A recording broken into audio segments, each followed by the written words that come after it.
down and craft a bunch of posts so that you can schedule it out.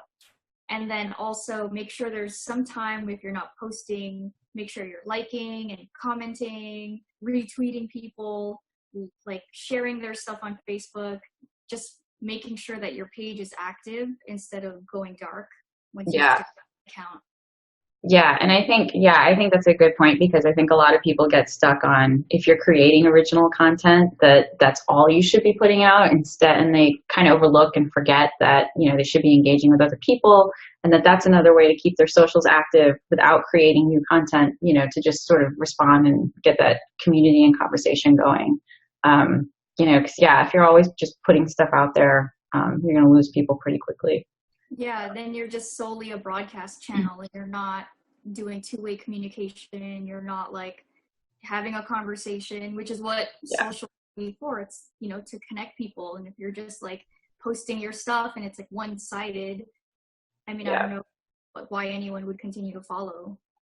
Well, and I think too, I wonder how many people turn off their notifications, but then forget to check in to see, if you're somebody who's not necessarily always checking your socials, you should probably have your notifications on so you can tell when somebody responds to you, you can tell when somebody tags you, and that could cut down on you feeling like you have to log in all the time to check. You can just get that stuff pushed to you. Because I get the impression that a lot of people turn those off and then miss all kinds of opportunities to interact with people, where they find it like, a month later, they're like, oh, somebody asked me something. Like, oh, missed opportunity right there. Yeah. So, and by the time you respond, that person may not be following you anymore. So I mean, that's probably harder with larger brands, but for the smaller brands that we're normally talking to, small businesses, individuals, I think that's most likely going to be a manageable thing, to have those alerts on, at least initially, until they get into the habit of checking and making sure that, they're not missing opportunities to interact with people who've commented directly to them. Exactly.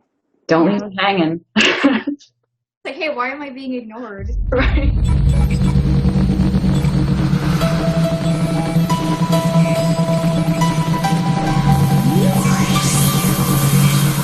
It looks really perfect. Like, it's all like, Well, thank you.